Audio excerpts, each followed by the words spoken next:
सुनाते हैं, पावन कथा सुनाते हैं। कैसे धरती पे आई गंगा ये बतलाते हैं, हम कथा सुनाते हैं। हम गंगा के अवतरण की भक्तों कथा सुनाते हैं, पावन कथा सुनाते हैं। कैसे धरती पे आई गंगा ये बतलाते हैं, हम कथा सुनाते हैं। हर हर गंगे माँ तेरी जय हो गंगे माँ, हर हर गंगे माँ तेरी जय हो गंगे माँ।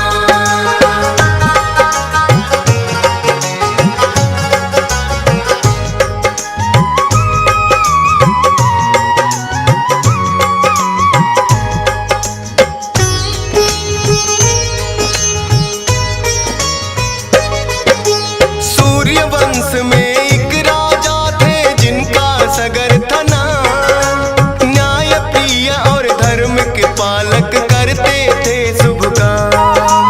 पर राजा को एक ही चिंता खाए जाती थी, अभी तलक संतान की ना उन्हें हुई प्राप्ति थी। फिर महाराज सगर को आया शिव शंभू का ध्यान, रानी सुमति के सनी के संग वन को किया प्रस्थान। तीनों प्राणी वन में जाकर करने लगे पूजा, शिव शंकर साहित्यकारी ना भक्तों का दूजा। पुत्रों की प्राप्ति का उनको वर दे जाते हैं, पावन कथा सुनाते हैं। कैसे धरती पे आई गंगा ये बतलाते हैं। हर हर गंगे माँ तेरी जय हो गंगे माँ, हर हर गंगे माँ तेरी जय हो गंगे माँ।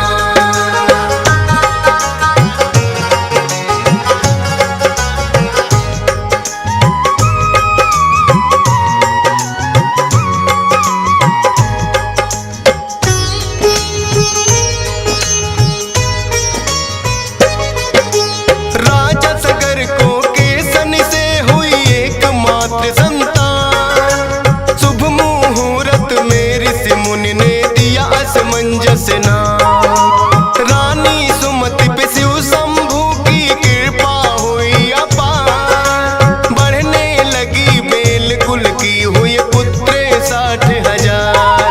सम्राट सगर पे होने लगी थी खुशियों की बौछार, खुशियों में झूमे सब नगरी करते जय जयकार। सभी पुत्र महाराज सगर के होने लगे बड़े, एक से एक वो बनकर योद्धा होने लगे खड़े। दसों दिशाओं में चर्चे उनके हो जाते हैं, पावन कथा सुनाते हैं। कैसे धरती पे आई गंगा ये बतलाते हैं।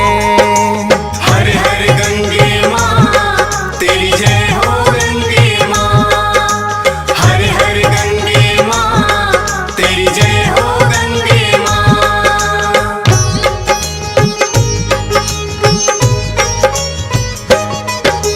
ऋषि मुनियों का वो सारे करते आदर सत्कार, सब राक्षस डर बल से उनके देते पल में मार। बलशाली पुत्रों को देख के राजा हर्षाया, अश्वमेघ सौ यज्ञ करवाऊं फिर मन में आया।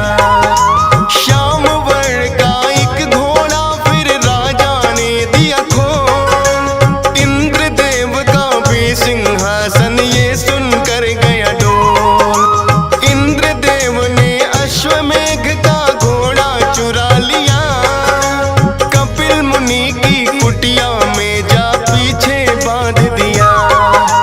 इंद्रजाल को कपिल मुनि भी समझ न पाते हैं, पावन कथा सुनाते हैं। कैसे धरती पे आई गंगा ये बतलाते हैं।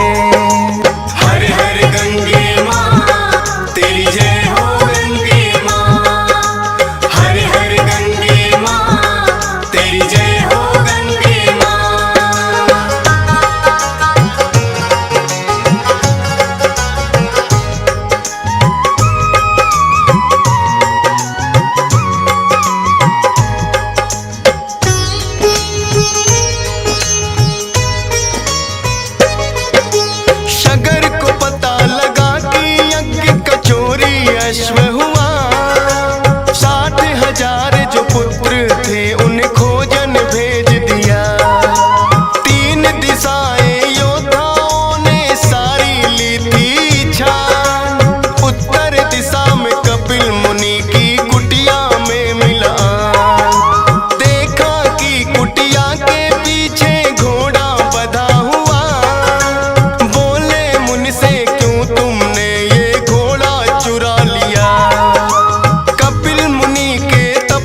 सभी हो जाते हैं, पावन कथा सुनाते हैं। कैसे धरती पे आई गंगा ये बतलाते हैं।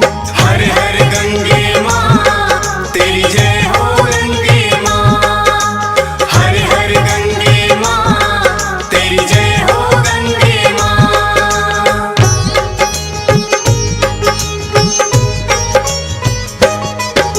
सभी पुत्र हो गए भस्म जब ये उन्हें पता लगा, राजा के संग सारा नगर ही शोक में डूब गया। असमंजस सुत अंशुमान को किया राजा ने याद, बोले कपिल मुनि से जाकर तुम ही करो फरियाद। अंशुमान ने कपिल मुनि को जाके किया प्रणाम, बोला मेरे चाचाओं का हुआ है क्या अंजाम। हुआ है जो अपराध मुनिवर उसको माफ करो, मुक्ति का बतलाओ रास्ता अब इंसाफ करो। गंगा मुक्ति दायनी है बस मुनि बताते हैं, पावन कथा सुनाते हैं। कैसे धरती पे आई गंगा ये बतलाते हैं। हर हर गंगे माँ तेरी जय हो गंगे माँ, हर हर गंगे माँ तेरी जय हो गंगे माँ।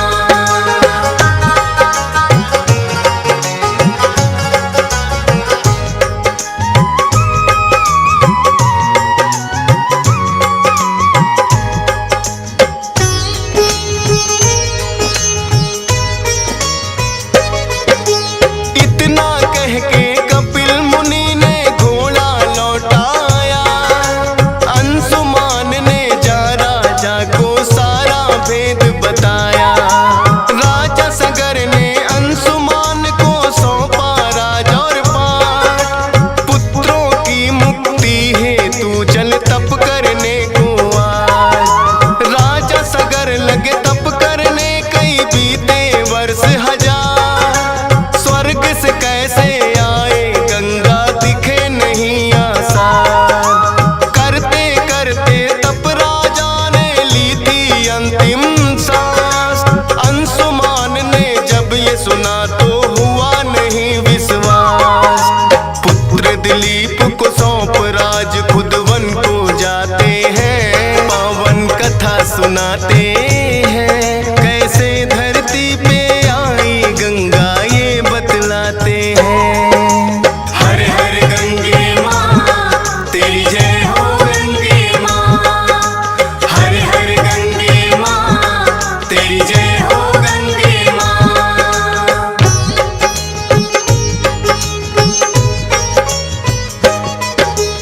अंशुमान भी वन में जाकर तप करने लगे घोर, गंगा को ना ला पाए टूटी सांसों की डोर। अंशुमान के पुत्र दिलीप ने फिर संकल्प लिया, पुत्र भगीरथ को दे राज्य तप करने निकला। पर दिलीप भी प्रण में अपने सफल नहीं हो पाए, फिर तप करने भागीरथ भी थे वन में आए। विष्णु मुख से निकली गंगा भागीरथ जाने, धरती पर आए गंगा जब विष्णु जी माने। भागीरथ ने सोचा विष्णु जी को मनाते हैं, पावन कथा सुनाते हैं। कैसे धरती पे आई गंगा ये बतलाते हैं। हर हर गंगे माँ तेरी जय हो गंगे माँ, हर हर गंगे माँ तेरी जय हो गंगे माँ।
सब देवों का धीरज बधवाते हैं, पावन कथा सुनाते हैं। कैसे धरती पे आई गंगा ये बतलाते हैं।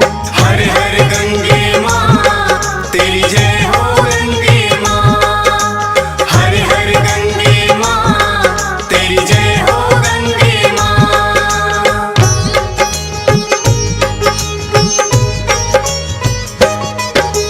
भागीरथ के पास स्वयं फिर विष्णु जी आए, हुआ हिमालय जगमग सारा ऐसा तेज फैलाए।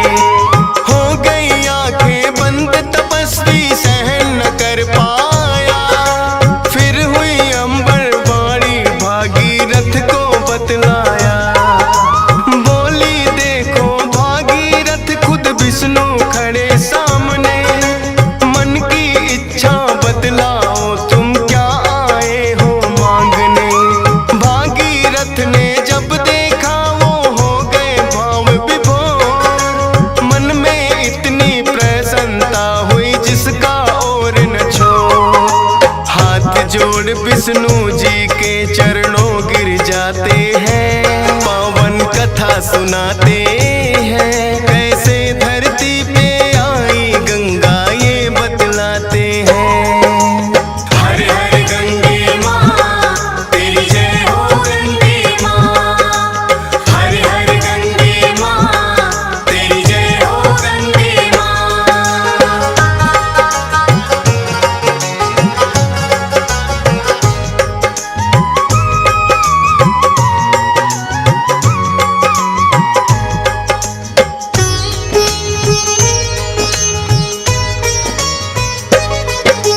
बोले विष्णु हे भागीरथ हम प्रसन्न तुमसे, जो इच्छा है खुल के मांगो जो कुछ भी हमसे।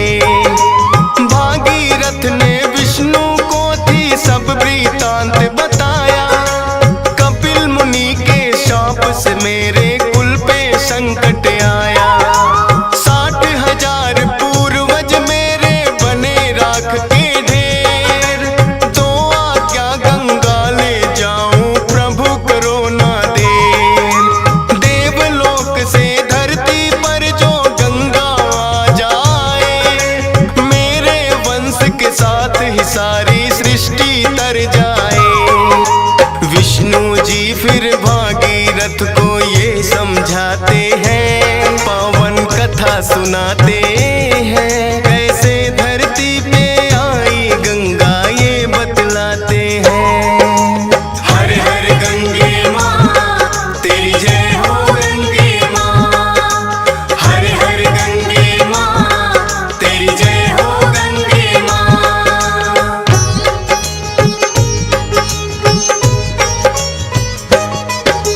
है मेरी अनुमति भगीरथ तुम गंगा ले जाओ, पर ब्रह्मा की पुत्री गंगा पहले उन्हें मनाओ। गंगा का जब तेज वेग धरती पर आएगा, शिव शंभू के सिवा और कोई रोक न पाएगा। ब्रह्मा जी और शिव शंकर को तुम्हें मनाना होगा, देवलोक से धरा पे तब गंगा का आना होगा। फिर भागीरथ ब्रह्मा जी का करने लग गए ध्यान, 1100 वर्षों के तप से ब्रह्मा जी गए मान। भागीरथ फिर अपना मनोरथ उन्हें बताते हैं, पावन कथा सुनाते हैं। कैसे धरती पे आई गंगा ये बतलाते हैं। हर हर गंगे माँ तेरी जय हो गंगे माँ, हर हर गंगे माँ तेरी जय हो गंगे माँ।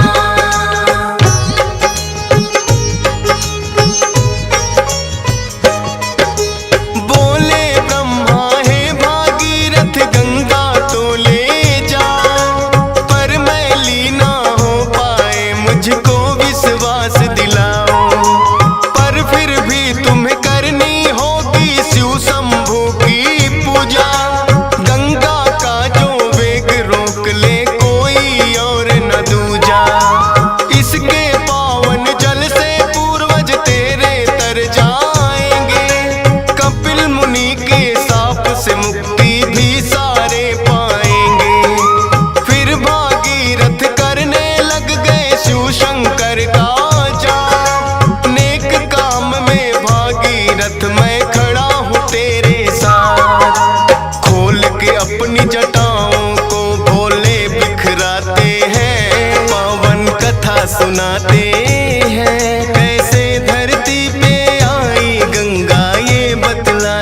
हैं। हर हर गंगे माँ तेरी जय हो गंगे माँ, हर हर गंगे माँ तेरी जय हो गंगे माँ।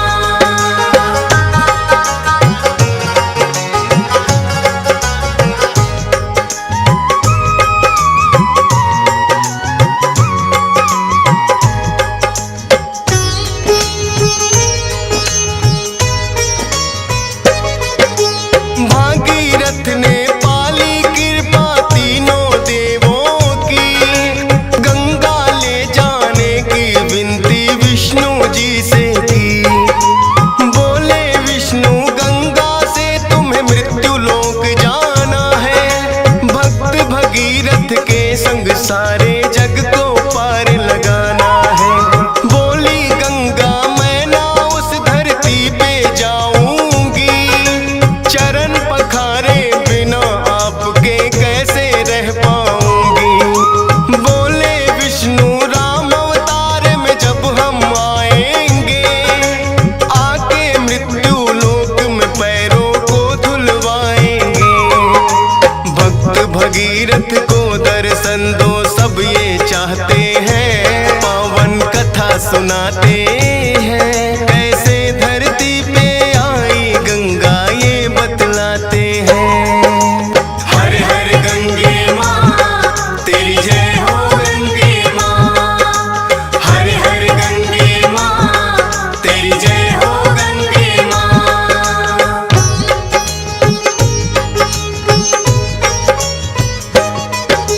भागीरथ के सामने थी जब माँ गंगा आई, हाथ जोड़ के की विनती सब बातें बतलाई। प्रश्न किया भागीरथ से ये माँ गंगा बोली, धोते धोते सबके पाप खुद हो जाऊं मैली। धोऊं जग के पाप कौन मेरे पापों को धोएगा, खुद भी मैली हो जाऊं ये तो अनर्थ होएगा। बोले भागीरथ ऋषि मुनि जो मोह माया से दूर, जब वो करे स्नान आपके पाप भी होंगे दूर। फिर भागीरथ धरती पर गंगा को लाते हैं, पावन कथा सुनाते हैं। कैसे धरती पे आई गंगा ये बतलाते हैं। हर हर गंगे माँ तेरी जय हो गंगे माँ, हर हर गंगे माँ तेरी जय हो गंगे माँ।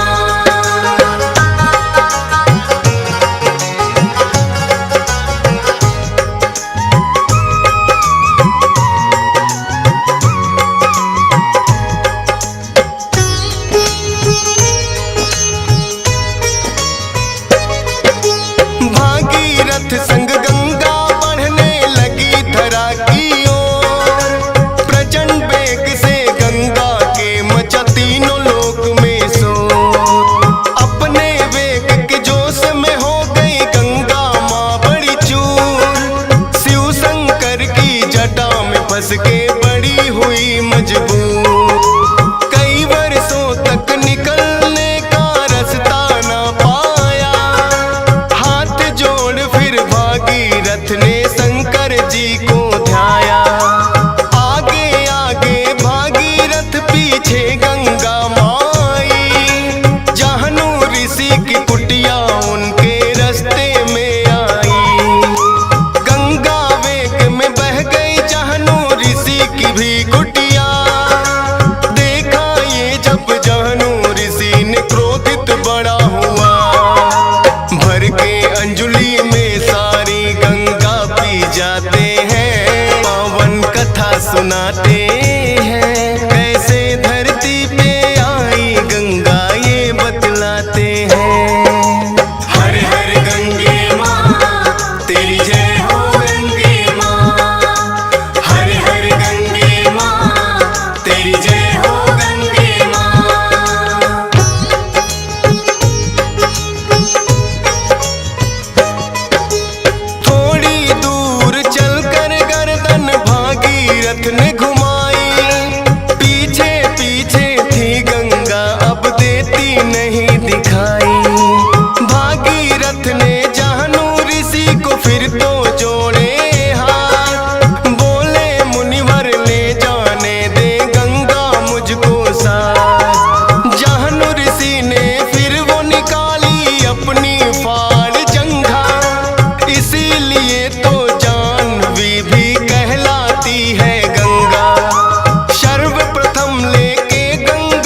सुनाते हैं। कैसे धरती पे आई गंगा ये बतलाते हैं।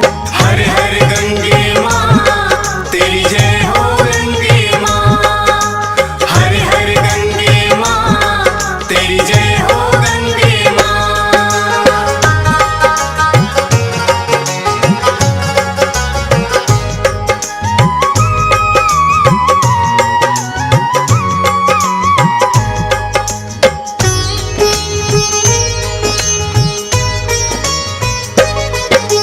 देवलोक से जब गंगा माँ धरती पे उतरी, शिव की जटा से निकल के आई गौमुख गंगोत्री।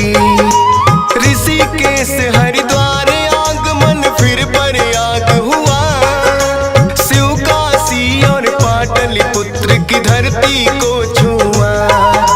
फिर आई बंगाल में बहती गंगा की धारा। कपिल मुनि की कुटिया में आसगर वंश तारा। कर उद्धार सभी का वो सागर में गई क्षमा। कोटि कोटि नमन भगीरथ माँ गंगा को किया। फौजी सुरेश और डीएस पाल से भीतर जाते हैं, पावन कथा सुनाते